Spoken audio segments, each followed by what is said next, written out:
we know that people leave their homes often, right? Most of the time, people leave their homes because there's instability in the places where they are, and there's lack of hope, right? To prosperity, for jobs, for growth, for all of that. So we know that that happens, and that narrative has been well established and documented. But often, what I found was that migrant and migrant families become this kind of one dimension characters in the media where you just hear more about, coming for economic reasons, period, right? Coming to escape something, period. But forgetting that this is a full human, that is a whole human that has wants and hopes and wishes. So education becomes this stabilizing force, right? Where the promise of an education, which means that the promise of your kid going to a school, being in a classroom with a teacher, reading books, right? Going through all of that routine brings this sense of,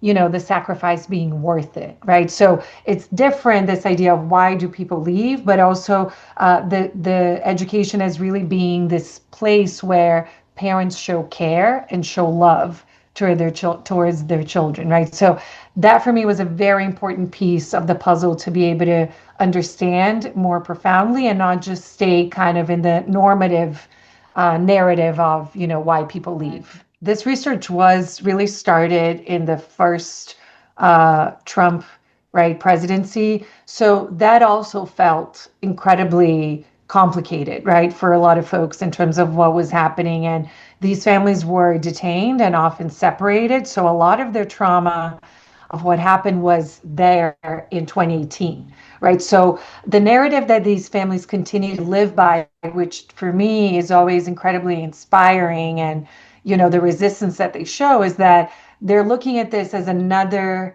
emergency, right? So they talk about multiple disruptions, which is a concept I talk about in the book as well, that you go through these multiple disruptions, which is you leave home because of the situation you're encountering, you get to the border and something like detention and separation happens, which is another piece that is incredibly complex and potentially traumatizing right there.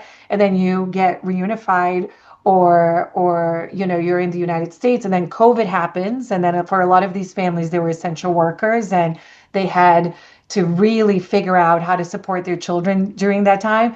And now we're in this phase, right, which is a surveillance moment where people are worried. They're worried about going to work. They're worried about taking their kids to school. Kids have missed a lot of class in the first part of 2025 because the parents were concerned about picking up. And then, just they're using the public school buses a lot more now, right? Because of nobody wants to get in the car, nobody wants to drive. So all of those pieces, they really affect how children are learning and are trusting schools. So you can think about as a 5-year-old, if you show up at school and, you're nervous about if you're going to go back home and your parents, something will be happening to your parents, how are you ready to learn, or how are you kind of sitting there and not going through all the motions, right? And then what can the teachers do and the schools do? So people are very concerned about this moment in time.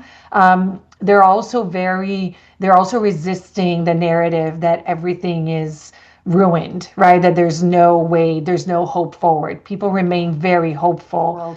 The American dream is very much alive, right? The sense of a land of opportunities, really this idea that meritocracy exists in some form, right? The promise of this meritocracy, that if you go to school and you work hard, you're going to have an opportunity, is really prevalent for a lot of folks, specifically coming from Latin America, where if you compare public schooling, right, in a place like Brazil, where I am, it's the schools are often without books or without teachers or without resources. So even the most basic piece, right, that they don't have. So anything here is already a huge jump from those particular realities. And the Latin American parents, they really think about education with this broader definition that Angela Valenzuela calls, right, educación, which is beyond the academic achievement to actually thinking about forming good human beings that are kind and are going to do good things in the world, right? Kind of way of thinking. But then there's the other narrative that you just presented that is very important, which is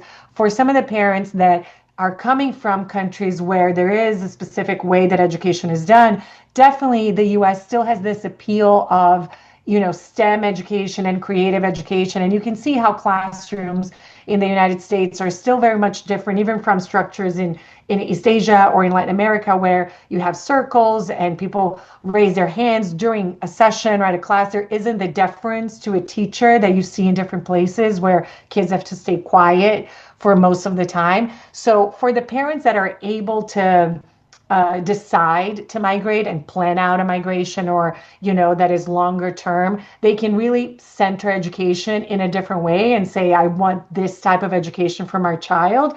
In the case of the families I worked with, it was really, their migration was very tied to survival. So the idea that of education in the United States was more of a promise than actually pinpointing they're going to be more, creative thinkers, or they're going to have, better chances at a biology lab. That came after they got here and understood just the different opportunities they had. But that's, for better or for worse, we have AI, which you can do translations on the go right when you're doing that. And I've seen many teachers actually listen to something and translate and play back. So, and that, it doesn't solve the problem completely, obviously, but it builds that trust. It builds that idea that you're trying to connect with me, you're not excluding me, right? There's also lots of really great ways where people are doing these like lunch bunches where kids are together and they have a buddy where they're teaching and learning things about their own culture without bunching them in terms of, these are all the Latin Americans or even the Brazilians or the Mexicans. They're not all the same depending on where you're coming from, right? So kind of breaking that apart and giving kids room to talk about where they come from so they can be proud and not hide. Because right now we're in the moment where this idea of being invisible is kind of being taught around, because you don't want to call attention because you're afraid. And we have to be quick to kind of correct that and say, no, visibility is important in terms of your cultural backgrounds. We have this attempt, which is a good attempt from educators across the United States, of creating these multicultural classrooms, right? And we often see that kind of materializing what we call the heroes and holidays style learning and teaching, right? Where you say, oh, this month we're going to talk about this and we're going to eat the food and we're going to learn a little bit about the country, but it stays in a superficial matter and then it's kind of fleeting, right? In that way. So for a lot of these educators, one thing that folks can do that is to kind of deepen that sense of understanding the history and understanding that you can have parents and children actually present on their culture and their traditions in the classroom and bring that more into the classroom. One thing that I saw parents in this research, they're very proud of having made it. They're very proud of where they came from. They're very proud of their food and their culture. So creating avenues where that can be displayed and not just put into like a quick superficial curriculum is really important. Having a family night, potluck, right? All these different things where you bring the community together. That's how you build trust. And by not having, a lot of educators often assume that if the parents are not participating, it's because they don't care about education. And I always say it's the opposite. They care so much about education that that's why they're here. Right. So what I found in my research is that adolescents who arrived here as adolescents, they feel often that they have less of an incentive to graduate and stay in school because they're thinking, what if I only have 2 years or a year and a half, and maybe I just want to work and kind of get, different ways of getting income while I'm here. If they're younger, they're actually more likely to actually stay in school and graduate and stay in school. But in high school, it is more complicated because it's also the moment where adolescents are looking for their own identity and trying to figure out who they are and where they belong to. So the role of parents is really to, I hope that they can show and that you can see that for these families, having a high school degree will change your trajectory economically.